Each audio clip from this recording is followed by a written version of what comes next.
warahmatullahi wabarakatuh. Selamat datang di tugas demonstrasi kontekstual topik 3, pemahaman peserta didik dan pembelajarannya. Halo semuanya, perkenalkan nama saya Nisa Arfilian, PPG Prajabatan Gelombang 1 tahun 2023 Universitas Wijaya Kusuma Surabaya.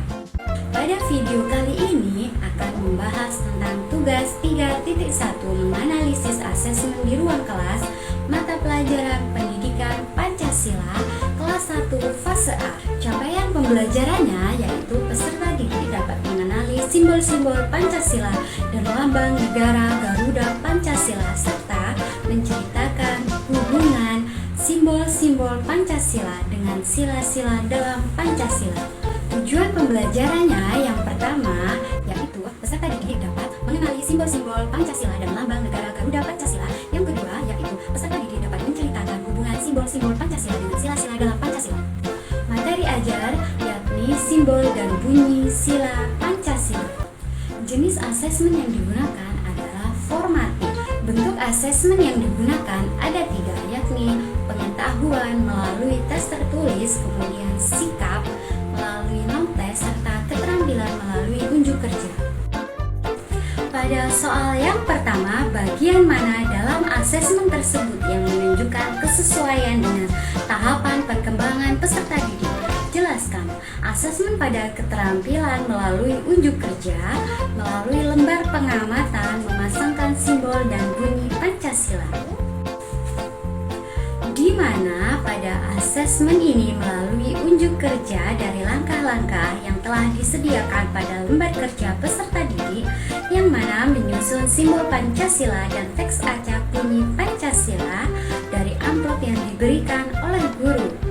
Pada amplop tersebut terdapat gambar dari simbol Pancasila yang telah diketahui bersama bahwasanya anak kelas 1 SD yang rentang usianya 7-8 tahun yang menurut JNPAC pada tahap operasional konkret, di mana menggunakan media konkret yang secara langsung dapat dilihat oleh peserta didik. Pada tahap ini anak mengembangkan kemampuan untuk mempertahankan konservasi, kemampuan mengelompokkan secara memadai, melakukan penyusunan atau pengurutan. Sehingga pada asesmen yang telah digunakan oleh guru Pamong telah sesuai dengan tahapan perkembangan peserta didik dengan menyediakan media amplop yang berisi gambar simbol Pancasila dan dibantu oleh media yang digunakan guru berupa wayang Pancasila sebagai fasilitas belajar dalam proses unjuk kerja peserta didik. Pada asesmen afektif atau sikap menunjukkan kesesuaian dengan mempertimbangkan aspek lingkungan budaya, yakni pada bagian penilaian sikap sosial sebagai berikut.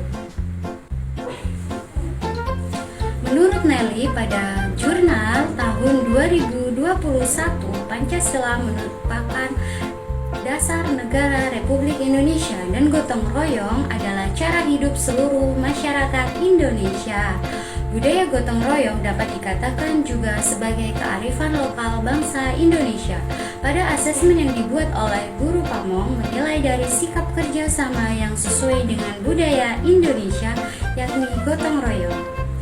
Selain itu juga asesmen yang sesuai dengan karakteristik peserta didik, yakni pada bagian gaya belajarnya menurut The Potter tahun 2000 dalam jurnal Nur Fajriyah tahun 2018 mengklasifikasikan gaya belajar menjadi 3 macam, yaitu gaya visual, auditori, dan kinestetik.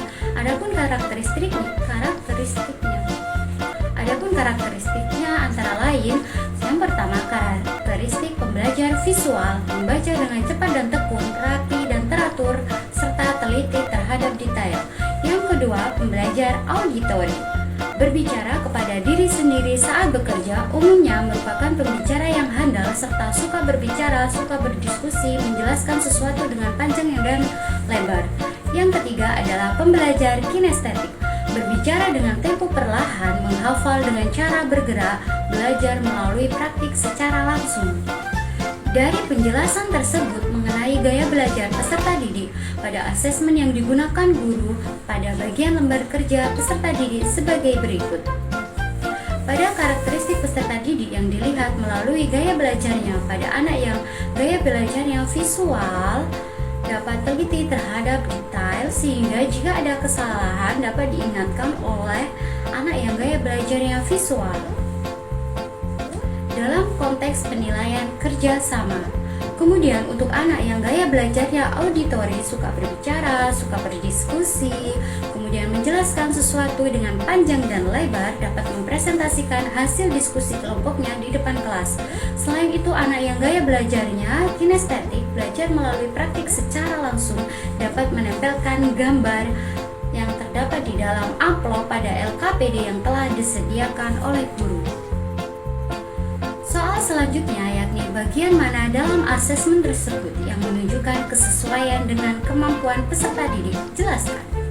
Bagian soal evaluasi menunjukkan kesesuaian dengan kemampuan peserta didik, di mana pada soal evaluasi tersebut terdapat dua kategori soal yakni LOTS dan juga HOTS, di mana menurut Maya dan kawan-kawannya pada tahun 2021 karakteristik soal LOTS dan HOTS karakteristiknya yakni untuk LOTS hanya sekedar menuntut untuk mengingat memori pengetahuan yang telah diajarkan. Biasanya pertanyaan yang muncul lebih mengarah pada definisi, teori atau konsep saja. Untuk soal yang biasanya digunakan mudah untuk dijawab. Adapun karakteristiknya pada soal HOTS di sini menurut Kemendikbud tahun 2017 yaitu sebagai berikut.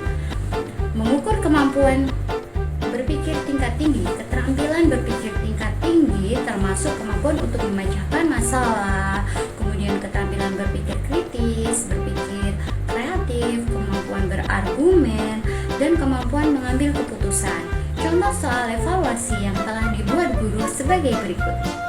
Nah, ini adalah soal evaluasi yang telah dibuat oleh guru, di mana pada soal nomor 1, 2, dan juga 5 termasuk dalam LOTS, karena soal yang diberikan sesuai dengan yang diajarkan guru mengenai simbol dan bunyi sila Pancasila. Sedangkan untuk soal nomor 3 dan juga 4 termasuk HOTS, karena guru belum menjelaskan dan menunjukkan jumlah bulu ekor pada burung Garuda dan juga jumlah sayap burung Garuda pada pembelajaran. Soal selanjutnya, bagian mana dari asesmen tersebut yang menunjukkan kesesuaian bahwa sudah memberikan ruang bagi peserta didik untuk memberikan umpan balik terhadap proses pembelajaran mereka?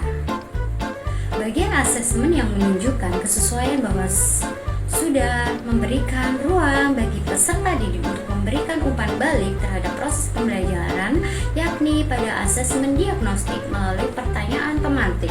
Adanya timbal balik antara guru dan juga peserta didik melalui pertanyaan yang diajukan oleh guru dan dijawab oleh peserta didik, sehingga terjadi stimulus respon dalam proses pembelajaran. Berikut ini pertanyaan pemantik yang dibuat oleh guru.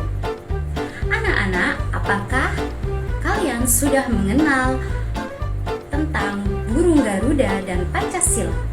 Yang selanjutnya, anak-anak, apakah kalian mengetahui apa yang ibu pegang ini? Gambar apakah ini? Jika Anda menjadi guru di kelas tersebut, hal apa yang ingin Anda tingkatkan untuk lebih memaksimalkan efektivitas asesmen dengan memperhatikan tahapan perkembangan peserta didik, lingkungan, budaya, dan karakter peserta didik serta kemampuan peserta didik? Tuliskan pendapatmu secara lengkap.